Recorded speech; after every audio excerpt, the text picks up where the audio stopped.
Hi again, everybody. Hi. Welcome back to 23rd Mind TV. This is episode 3. Yeah, you didn't see that one coming, did you?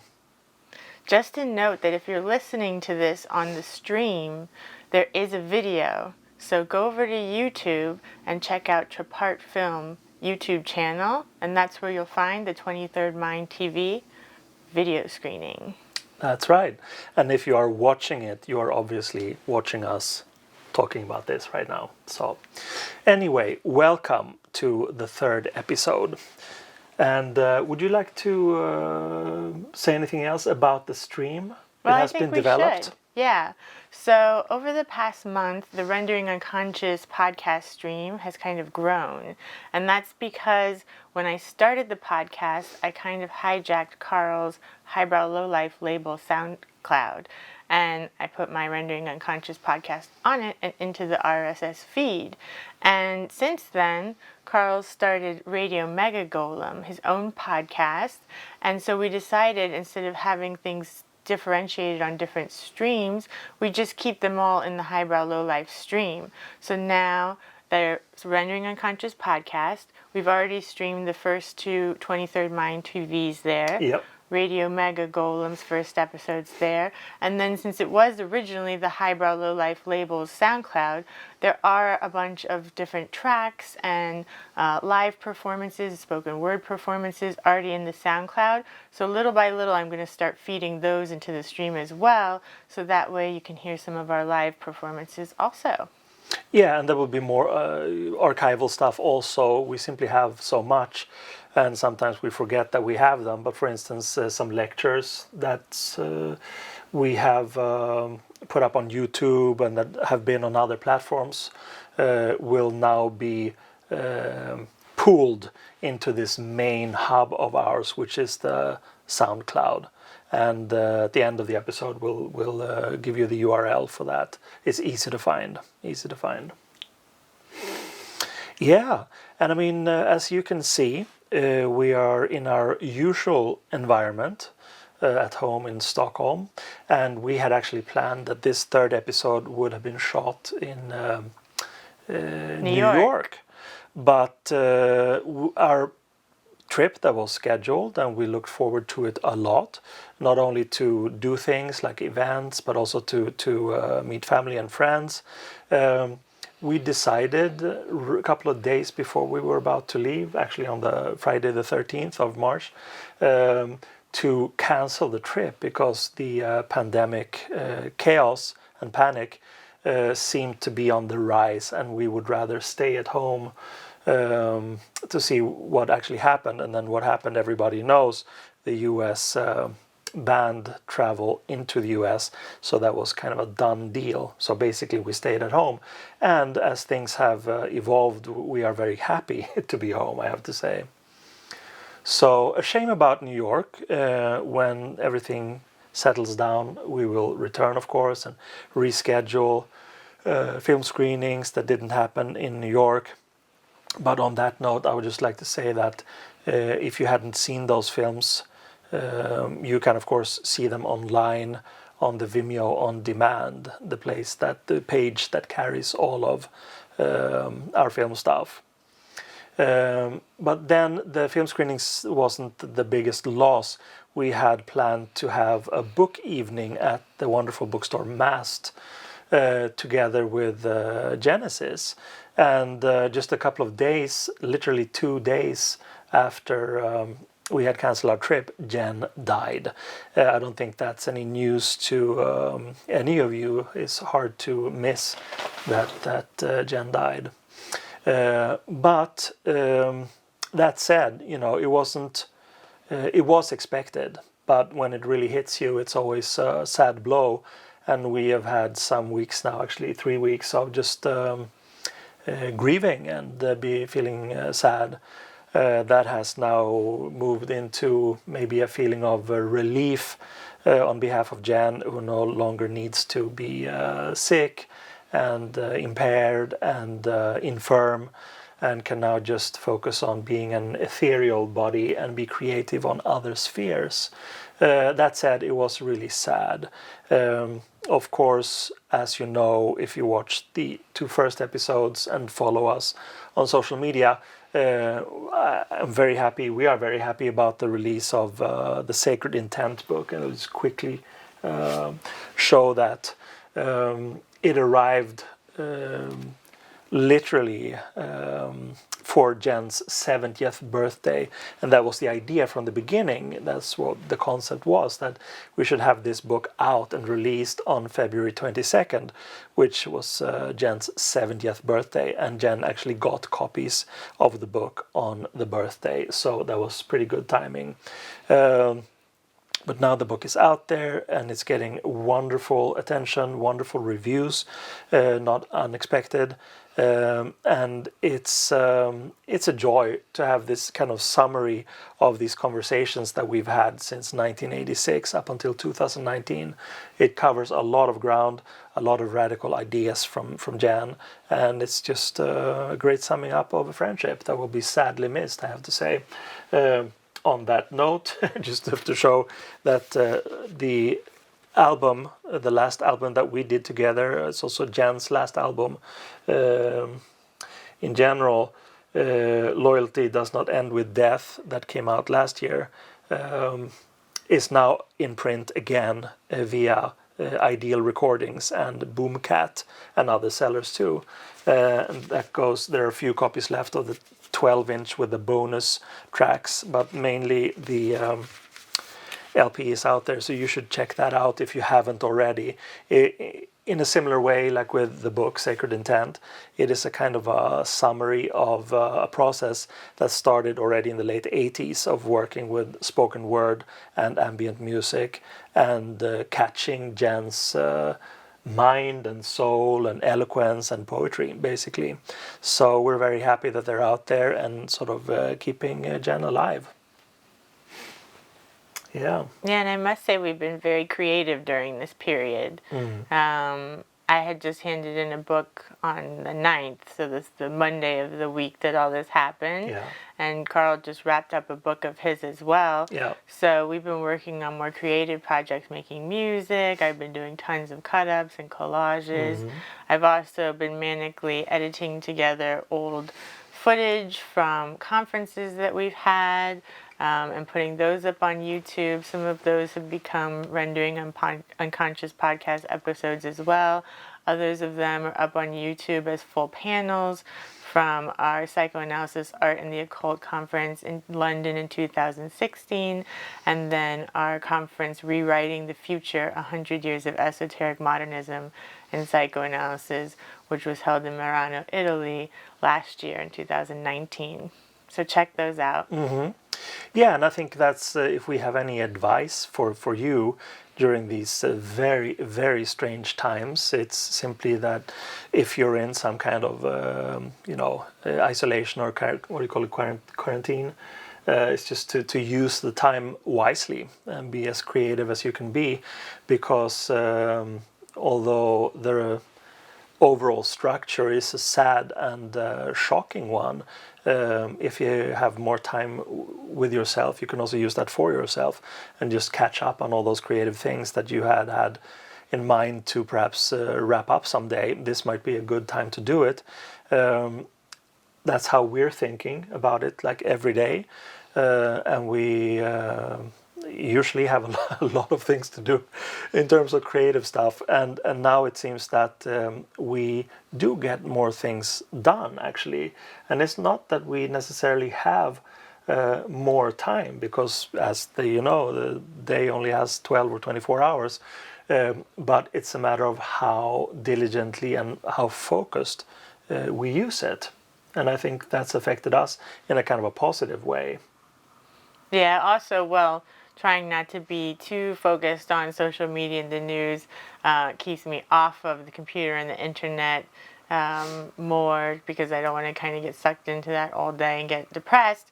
So instead, I've been focusing more on doing collages and cut-ups and that sort of thing, just to keep myself occupied in material, tangible reality at home. Yeah, and that said, we have wrapped up not only those books that Vanessa mentioned, we also wrapped up some things. I have made a new film, a documentary about a Swedish photographer. I will wait a bit. I will tell you more about that in the next episode because it is a good one. But we have a new product, a new CD collaboration between Highbrow Lowlife and Trapar Editions. And it's a wonderful collaboration called Sound 23 between Douglas Lucas and Vanessa. Yeah, it's really fun to do, and I'm so glad that it's out now. We've been working on it for a while, and actually today we just got the tracks in from Douglas's wife, Jillian Street, and we're going to start putting together a release between Jillian and I soon, so that'll be next time. You might hear more about that. But as far as Sound 23, what I did for the deluxe boxes is I created a few of these large-size collages, and then included in each box, we cut these into sections of 4 so that every box gets one of the quarters of one of these collages. So that's the kind of original art piece you get in this album. We should say also that in the box there are more things. One of the first thing is that there are straight reproductions of the collages that you used for cutting them up. So there are 3, right? 3 original collages reproduced in each of the deluxe boxes. And there are more things too. Yeah, so everybody gets to see what the original 3 collages look like. And then there's also included some pages that we scanned from Carl's first novel, Mother Have a Safe Trip, that I cut up and rearranged. And some of the songs on the album are me reading pages from the book after I cut it up. So some of the pages from the book are reproduced as collaged images and also included in the deluxe edition, as well as some pictures of Douglas and I. Plus informational sheets and one of the poems reproduced also. Yeah, the first track that Douglas and I had done together for a previous release called Message 23 was called A Mirror of Nothing.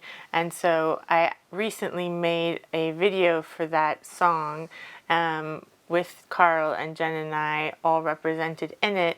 And so I included a transcription of that poem that was that song in this release as well. Let's take a look at that.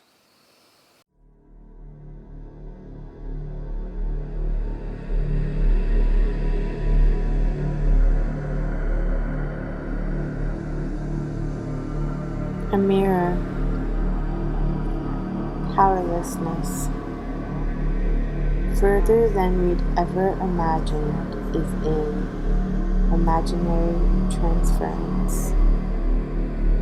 Be, no, I do not agree. The forward of the come to change the process that changes with it. Extent they succeed, extremely searching minds. English language was published in Folly of Vanity or Our Thought Patterns. Argue that, thought we would a few pictures, embodiment. United States of Anne is the product. Teaches that, created in the garden, choice, a union, principles, gender, where fiction ordinarily die across thee, pushed to we, through I are one. He or what, aims trembled to soul from beneath. Nikola Tesla with phenomenal, up with the data, spread their thoughts or ideas, explorations, and the apocryphal brother, keep our, gave a really, guards thee, the accumulation of biological first, looking for new ones feverishly as fragmented of the paradox of things but you. It was the last tie, as Father, behold, as Thee, and after all that, nothing matters.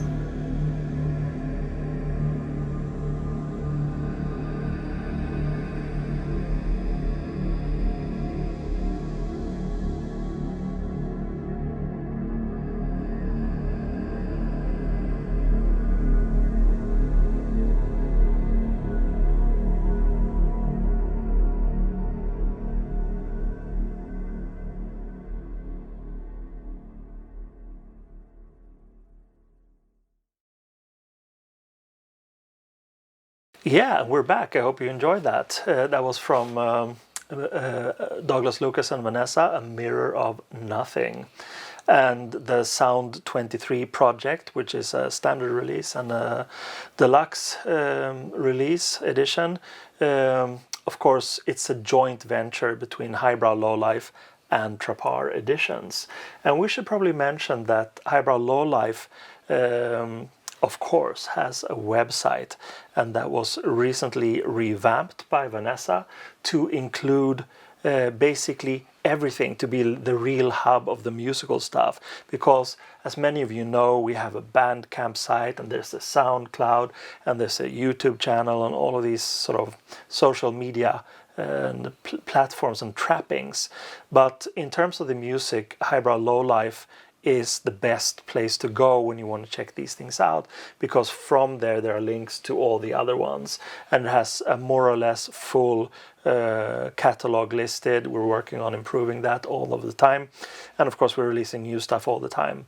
So the latest release again that you can read about there is Sound 23 by Douglas Lucas and Vanessa, and the RSS feed is also included on that site, so you can see that going by.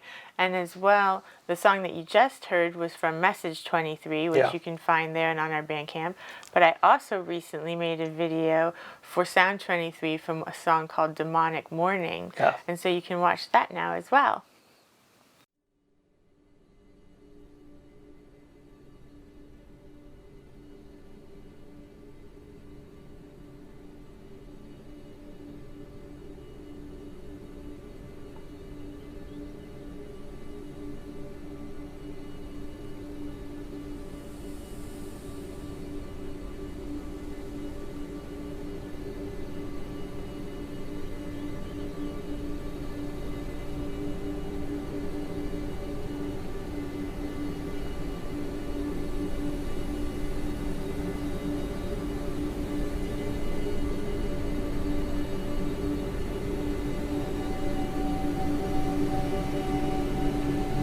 The band, Mosley, Manley, a bunch of happy hippies and hilarious hangarounds, gathered to celebrate life and the psychedelic experience on the rooftops of Mary, as well as being of adults. It seems that young Americans' integration of a wider definition, age-destined, artificial human companions, everything. The child who plays with whispered into his ear, "No, I know you think so, but it's actually all of them," he replied, leaving her slightly puzzled. The soundtrack drifted back to electronic sounds, and Victor recognized it immediately. It was Black Spot's High, Day in Paradise. God was tired, and the images changed. Was super, in position, frolicking, and being nice to each. A dry eye in the cross, roads, and this in paradise proper. superimposed over the that Victor had at one point visited, immersed in the rays of the morning sun, superimposed with images of Nordic runes, Hebrew letters, programming of 19th century. He had himself, he, ally, civilized regions of the world. 20 years, and girls are well, dressed and well, which then dissolved into a million multicolored fragments. The projection then changed back to special treatment of cosmic patterns, well-being of adults, and eventually ended with a slow fading out. The crowd could see the actual water well again, and then nothing. The silence was overwhelming. People couldn't move or say at our own behavior or environment. Silence along Osho are many dollhouses that provide this time. Mary joined them, as did Lucy and Rama. Victor still held Govinda in embrace. When he eventually let go, he looked Mary in the eyes. Didn't I just say that? Until it's time to. Imaginative libido. Some of that. Things. Tilt ones out. That provokes. Tomorrow with exactly the same things, and nothing matters. But until then, are you high, baby? Slightly worried. You bet I am. We may have been by then. By then. Deep in the night, people continued dancing and having a during opening hours. There is in and big hands. Future items belonging in the spheres, resembling a bin. His was not strictly a matter of toys, minds. And Rama asked if she wanted something to drink. They, the loud music, Rama for what is, and they sat down to eternal thanks. He seems to be at home. Rama began. How are you? How do you feel? Mary sat silent for a while, thinking about the question. Just 1 week earlier, she had been home in the celestial minorities. What to believe or believe in was in the Himalayas again, in minute details of sun, and in the middle of a cosmic new arrivals, memories from her youth. Rama, I don't know. It's a little bit much to take. Don't worry around her. Who knows any happiness, though? You, long as you want. I know. That in itself makes me happy. Any of this is actually true. Have I been dreaming all along? Which the policing of the police was a hot ticket debate issue. The newly elected DA had promised sounds were muffled, as if coming from a great distance. People were dancing as one mass of unified life force, creating an ethereal glow that lit up the entire village. We, the imaginative, Victor, Bo, destructive behaviors can be contagious, must and behavior of the child in question. What, remember A, poem that Victor wrote when he was 7. We brought it to my father, who read it aloud to everyone at that time. I still remember it. Father figures are hard to find. What? He wrote that when he was 7? Harry asked. Yes. Very good poem, right? Sure. It's absolutely beautiful. Maybe a little sad, too. Not an ordinary child. Not an ordinary mother. Rama, for what sea dictated the shape of these, important eternity. She, long time own question, in Switzerland, of thee. Rama, Mary said softly after a while, I don't quite know how to say this. Your face is alive, actually, very alive. So was yours, Rama whispered. For leaves very little for the imagination, she asked, and constitutes sure of it for many billions of years. But now you're back in Nepal, back on the planet, of varying sizes, a multicolored vortex, pose, DNA, robots, for instance, can't fulfill, leading out companions, their robotic presence, Christmas lights. You know what, Rama? I think I actually just left the planet. They burst out laughing hysterically and then wandered slowly back to the center of the mass, giggling like small children on a mischievous adventure. Time passed as it usually does.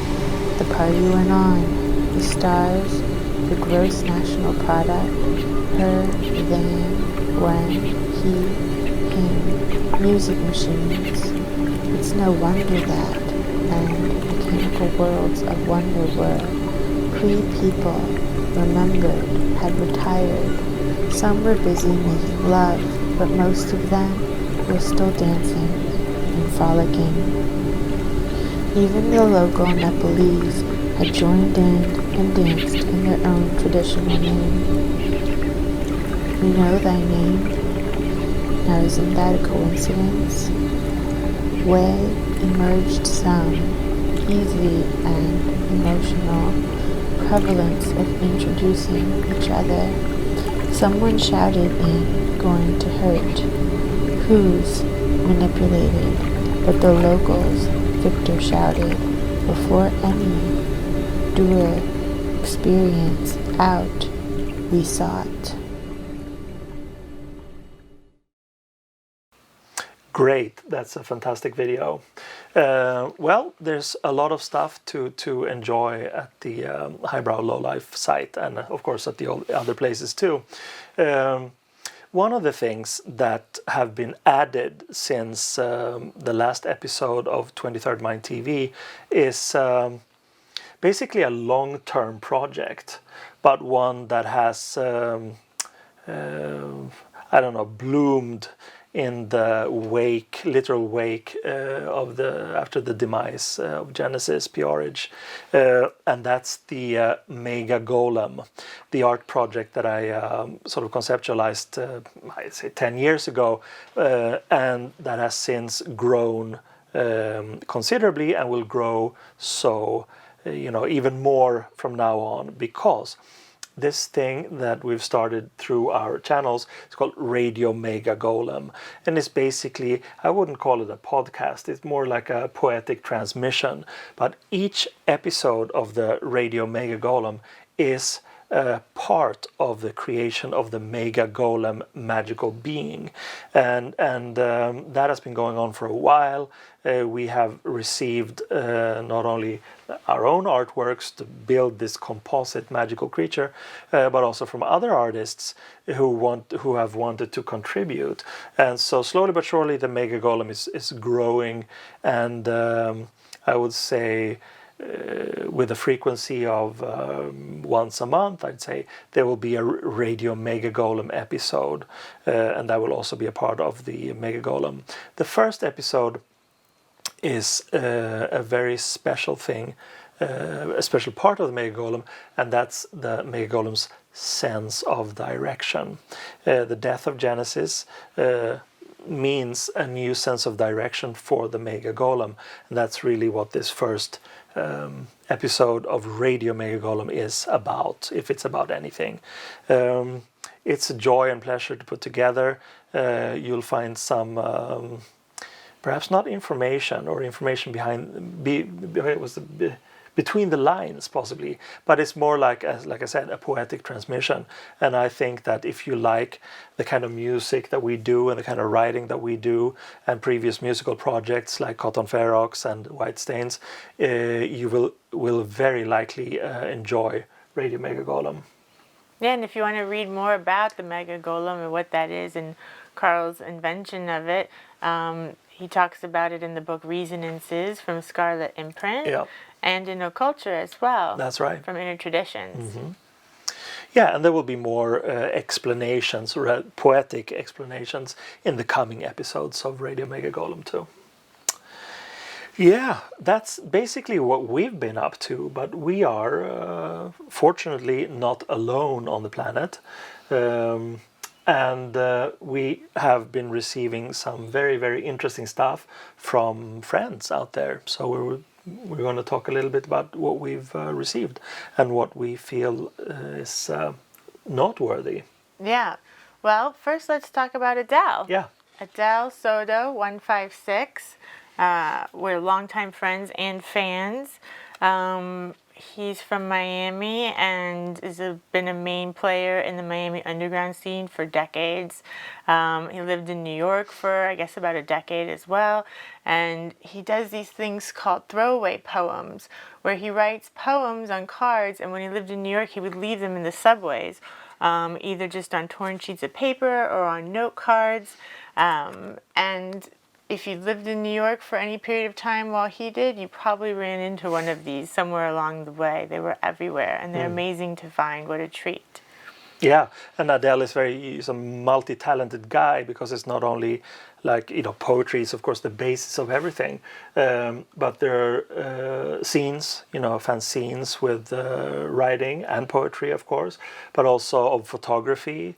He has a very interesting project where he's taking photos of metal so-called battle jackets, with the band names on jeans vests and stuff like that. It's a very, very nice thing. And of course then there's the music with the project 156, or maybe it's 156, but it's just very good stuff. And this particular record is one of our favorites, where all the music is played on bones.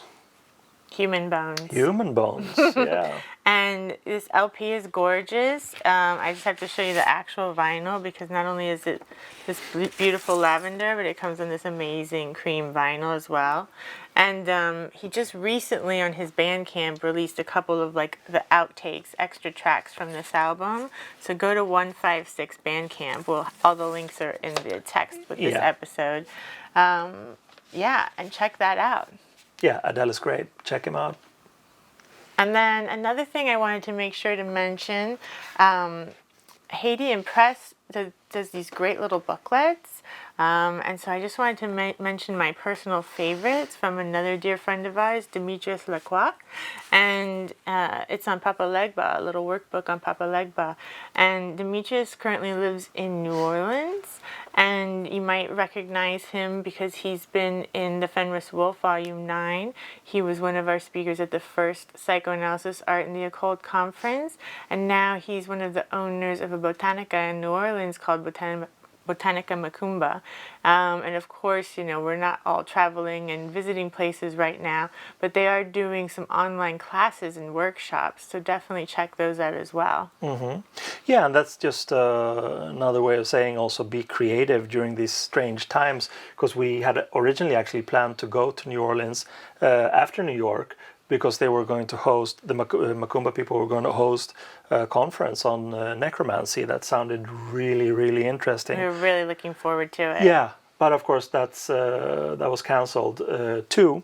Of course, that I think will, just like the dead eventually rise, that will rise again sometime in the future. But they are doing, like Vanessa said, online things. People are moving a lot of the work onto online platforms, and I think we're trying as hard as we can to support all of the people, small businesses, small artists, doing things, and now their only outlet is through their own web shops and through their own online, like courses and readings and all of these things. So this is certainly a time to be supportive of people far away that you can't meet because there is no longer any physical proximity. But this is probably the best use of the internet I've come across so far to support your friends. Yeah, absolutely. And I also think instead of us all like, I mean, of course, we're going to watch a lot of Netflix right now, but I think in addition to that, we could do like different online classes. Like I've been rewatching Shireen Vismaya and Caitlin Foisey's class on like the tarot. They have a class on the major arcana and the minor arcana. So doing things like that, Demetrius's workshops, other workshops online, so you can kind of learn instead of just like passively ingesting all of this streaming services. That's right. That's right. Well, we have many friends. We're happy about that. And one of our dearest friends, as you faithful 23rd Mind TV people already know, is Val Denham. And recently there has been a new release from Val, a beautiful new album. I have to show off this one too because she sent us a hand-drawn copy of it as well. Yeah. And it's together with the outfit Pharmacia. And it's called The Devil Now Knows Your Name Now, and it's, as usual, brilliant stuff. Val is always great. Pharmacia is great. It's a very musical, it's really musical compositions, and it's like in a way like a pop album, a weird pop album. Weird pop. Yeah. Which fits Val very well. So we strongly recommend this album. We've listened to it a lot. And of course, check out everything that Val does. Yeah, what else? Well, the last thing to mention is on Monday, we're going to start talking more explicitly about our magical practices on Patreon. So definitely join us there on the 23rd Mind level and up. I've already written a couple that are coming up in the upcoming weeks, and Carl and I will be rotating, talking about each of our individual practices and also practices together, and being pretty explicit about like the steps we take when we're formulating our artworks or magical workings, so that you can try these things for yourself if you feel so inclined. Mm-hmm. Yeah, and there are many levels to why we're doing this. One is, of course, that we want to cater to people's interest, and many of our social media followers and patrons too do ask about these things. What are you up to, and what's your tradition, what's your lineage, and stuff like that. So that's reason enough to talk about it. But on another level, deeper level, there's also this thing which I have been thinking of a lot, specifically during the past years, from my normal magico anthropological angle or perspective, and that's this thing that magic is very much, it's a word or a term that's hard to define, but if we just stick with it for the lack of a better, more complex one, magic is, according to me, a part of a survival instinct. And I think that there's going to be a kind of a massive interest in these things when people are anxious and they're worried, and it's not like superficial anxiety, it's time we're going through now in which I believe that we have to ask ourselves some really deep existential questions about methodology, because many of the methods that have been used specifically during the past 100 years have not really been so constructive, to say the least. And maybe what we're seeing now is a kind of a breakdown in a way. It's not the apocalypse, but it's certainly a very, very radical time. And I think people will be interested in hearing about how are other people thinking about this? is it time for some kind of major overhaul? Maybe. I think the only overhaul that has any lasting value is the overhaul you create in yourself. Then if more than yourself, if you're teaming up with people of like mind and you're finding a common language, I think that could be very beneficial to the totality, to the big picture. And according to us, I think magic is a key element in understanding how to survive in a more intelligent and way, and a less suffering way, because much of this what's going on is kind of completely unnecessary, and it really has to do with mind frames, perspectives, honesty, many of the key concepts of magic. So that said, I'm sure we'll talk more about that, but we will, from next week, as Vanessa said, we'll be writing about these things on the 23rd Mind level at our Patreon. So you're more than welcome to join there, and I don't know, we'll just carry on and produce a hell of a lot of stuff so that we have something to talk about in the next episode that will be out there soon. And something I'd like to add is that, as far as magic goes, according to me, I don't see it as something supernatural or meta. I think it's very natural, and I think it's very related to working with the earth, working with the dead, working with your ancestors, paying attention to the land, respecting other people and people of the land and other people's practices, as well as looking at yourself honestly and trying to be respectful of yourself as well. So I think these things are all very natural, and I think that kind of the way mainstream society over the past 100 years has evolved has been really disjointed and away from what's the natural way of working with ourselves and with the earth clearly. So I think that this might be sort of like a reconciliation with that, and we could use it in that way anyway. There's an opportunity for that. Absolutely. We're at a crossroads, and we're going to choose the right path. We're at a crossroads. Yep.